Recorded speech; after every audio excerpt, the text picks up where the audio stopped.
I'm here with Miika and Joni of Satan's Fall to talk about the latest record, Destination Destruction, out November 3rd on Steam Hammer SPV. How are you boys doing?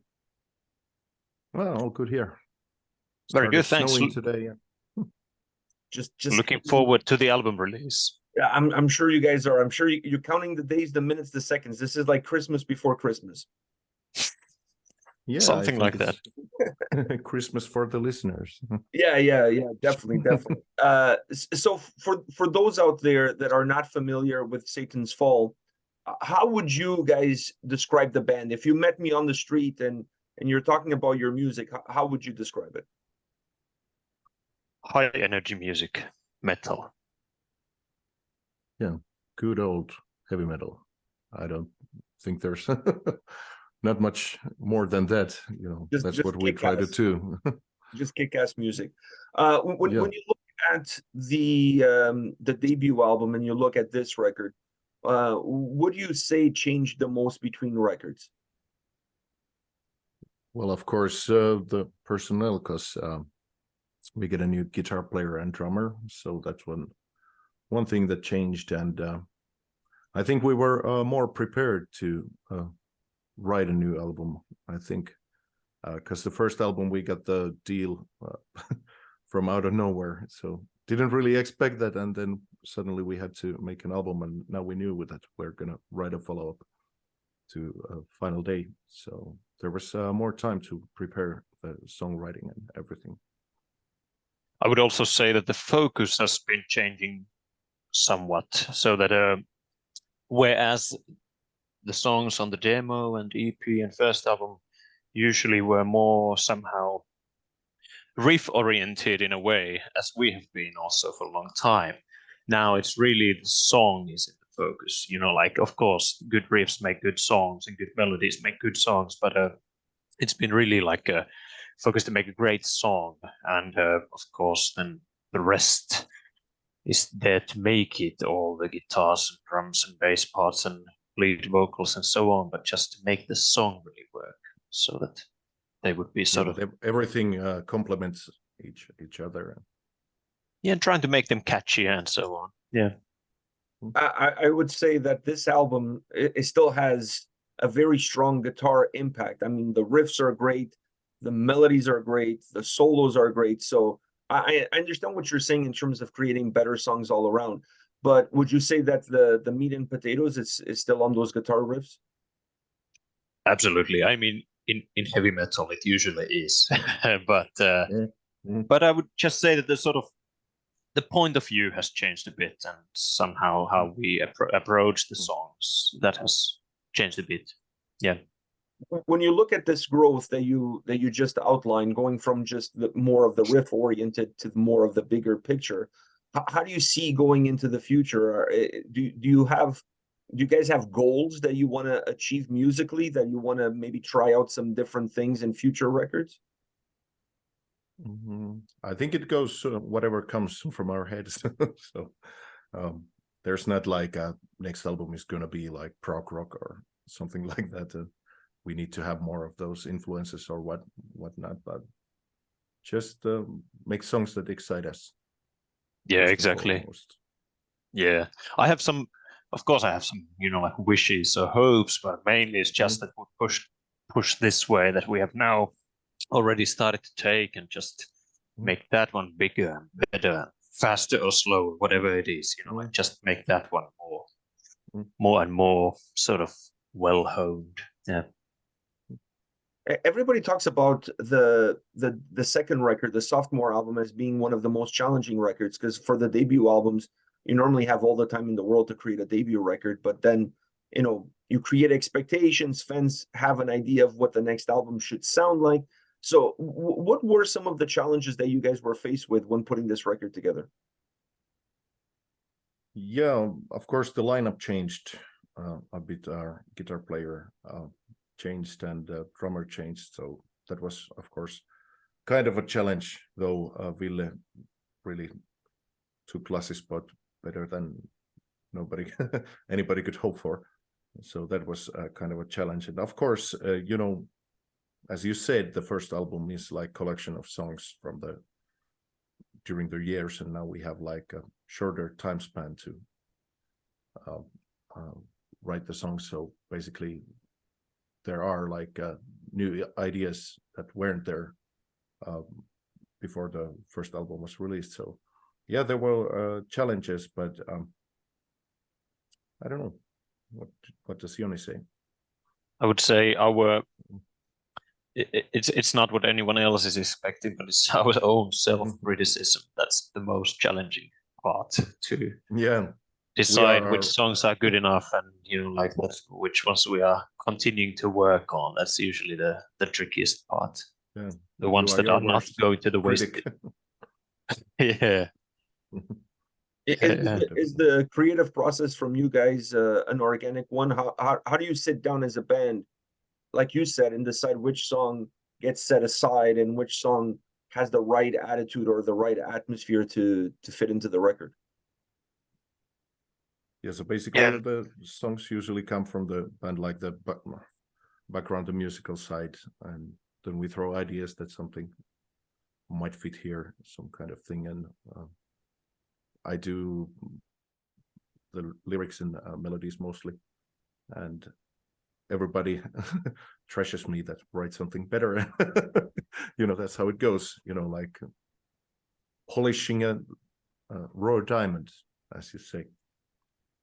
Yeah, it's a bit of a black magic process in the sense that it's quite difficult to predict the outcome when you start to have those songs. And like you have these sort of demos of songs and so on, and one day they might sound pretty good and the next day they might not. So it's an ongoing process until we somehow finally land the ones that, okay, now these are the ones that we will work with. Once it's finished, then you're like, yeah, this is good. Yeah. Yeah, because the demo might be like, oh, this won't work, but after you record it, it's like, yeah, this kicks ass. Did you guys have to go back to your point about making better songs all around and not just having that dependency on the guitar riffs? This album obviously still has that great guitar sound. Did you guys change anything on the production side in order for other elements within the song to have as much of an impact and as much of a role as those guitars have, so that the sound is a little bit more balanced all around? I would say there was no active decision made to change many of those things, but it's just been, of course, the natural process that we've been doing this now like for the second time, and also we've been working in the same studio where we recorded the first album, The Final Day, and we have the same producer who's a really great guy, our previous guitar player Lassi, who knows the band throughout and knows everything about the band. Like he's sort of touch to add to the production and to the recording of the songs was just, I mean, can't say how valuable it was. It was just really essential part of the whole album.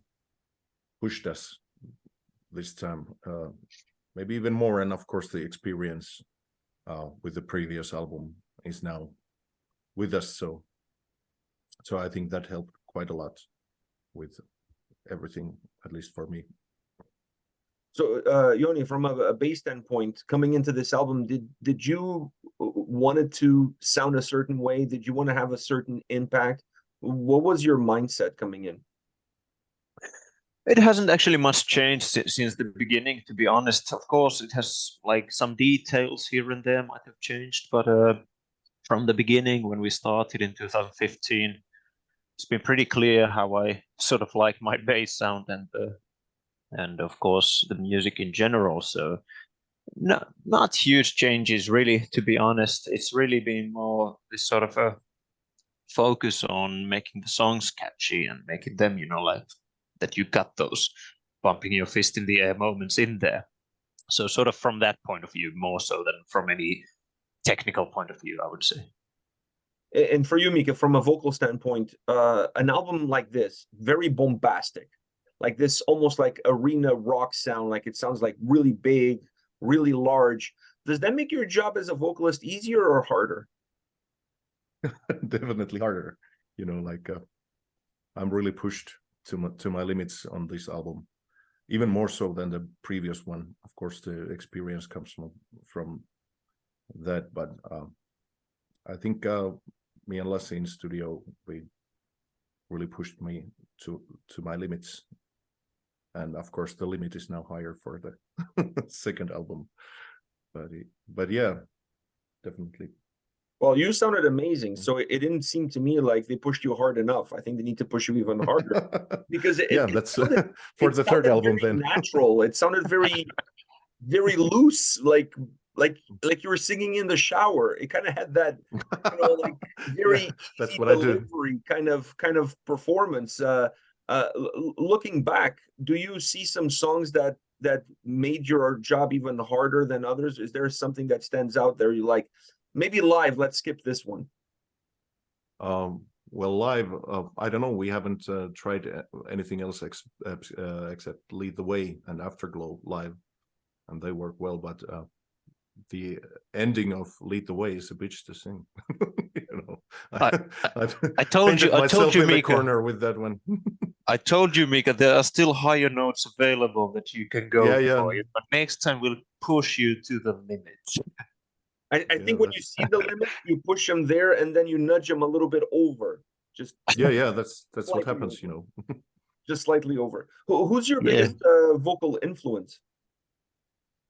Well, I think I have many, but it's always like this high-pitched, like Halford, Udo Dirk Schneider, or whatever, Brian Johnson from AC/DC. That's probably the first one that I heard singing like really screechy vocals, and I was like, man, I wish I could do that. And all those guys, Coming from Finland, as you guys do, the market there, I think there's like a band in every house, maybe more than one, because some people have more than one band. Does that make it extra difficult for you guys to break away or break out of a metal scene that's saturated? Well, I don't think in Finland there's much of like traditional heavy metal bands that much, so I think we stand out from the crowd there. But of course, the focus has always been abroad, anyways. So metal bands are plenty. Metal bands are plenty in Finland, but sort of more traditional side of it is not that heavily represented nowadays, I would say.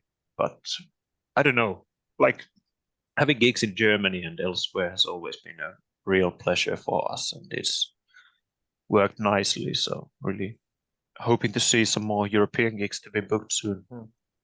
So there's more, do you guys feel like there's more of a hunger for this more classic heavy metal sound outside of Finland than there is in Finland?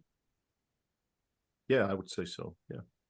It feels so. Yeah, I guess so. But also I think there's always this sort of thing that bands might not always be that huge or popular in their own countries before at least before they really make it big, and they are the whole nation's property. But I don't know. I think it's a pretty general phenomenon to happen, at least here. Yeah, it's like Finnish bands, like Stratovarius or Him or whatever. They had like huge following abroad, and then they were suddenly like more liked in Finland. So I don't know. You guys do bring a valid point, because when I think of Finnish metal, I think more about melodic death metal or doom metal or melodic death doom, whatever the combination might be. I mean, a lot of power metal these days with bands like Beast in Black and Battle Beast, but classic heavy metal bands, definitely there's not as much. There's definitely not a wide variety of choices there, and that kind of surprises me, to be honest. But having said that, the quality of the Finnish metal sound still comes through on this record. It still comes through with the band. Is that in the water that you guys drink, that it doesn't matter what genre, as long as you have a guitar, bass, drums, and a mic, you can still put out a great record? Yeah, exactly. I don't know what's really in here, but it has provided some support for the music. Maybe it's some salmiakki, maybe it's a salmiakki. Yeah, or beer. Or beer. I don't know. You drink beer and you really want to like rock out with your cookout, you know.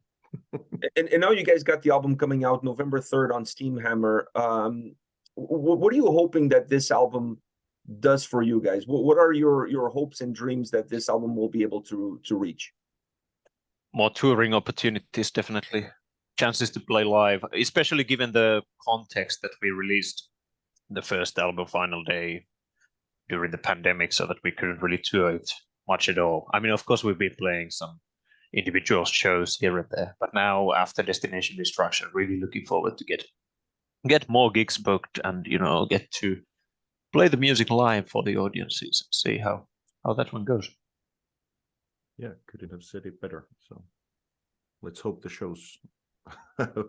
Well, I hope you guys get the shows, because I think this record sounds like a live record in terms of how big it is, how potent it is, both musically and vocally. It's an album that, in my opinion, is really made to be played live. All the songs have that kind of energy.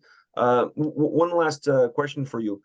As you guys look into the future, you guys have an album coming out now, but 2024, is the touring the main thing for you guys for 2024? Or are you guys thinking about doing other things besides just working on the touring? Are you going to do some more local shows, some festivals? What's in the plans? Yeah, no, the European tour is happening in March, and then of course the summer festival season hopefully treats us well, and then we're gonna, of course, start writing new songs. Some ideas are already like in the air. Yeah, So just keep writing. Just keep writing more new music, and then play the gigs that are out there, you know, possible for us to do. Hopefully get to play some festivals also during the summer. But first goal is to make that European tour happen in springtime. Who are you guys going out in spring with? Just With ourselves. and with whoever is in town, you know. Did you guys have everything already booked and announced? There's a few no, gigs booked. We're still booking. Yeah, there's a few that have been announced now. So in France and Poland, Germany, Czech Republic, some of those, but then quite a lot of dates still open or with a question mark. So we are available to be booked. Talks. Yes. Well, I hope you guys finalize all of those dates, because like I said, this album definitely deserves to be played live. The great music, great sound, really bombastic. And I think you guys said about fists up in the air. It has that kind of great vibe. It's a great listening experience. I really enjoy listening to this record. Destination Destruction. And I think that's kind of the destination. If people decide to go see you guys live, it'll be a very destructive experience. I love the record. Thank you very much for your time today. Yeah. Thank you, Pedro. This was our pleasure. Oh, my pleasure. My pleasure. All the best. Best of luck with the release. Best of luck with the tour. You guys deserve it. Thank you very much. Thank you so much. Thanks. Take care, guys. Cheers. All the best.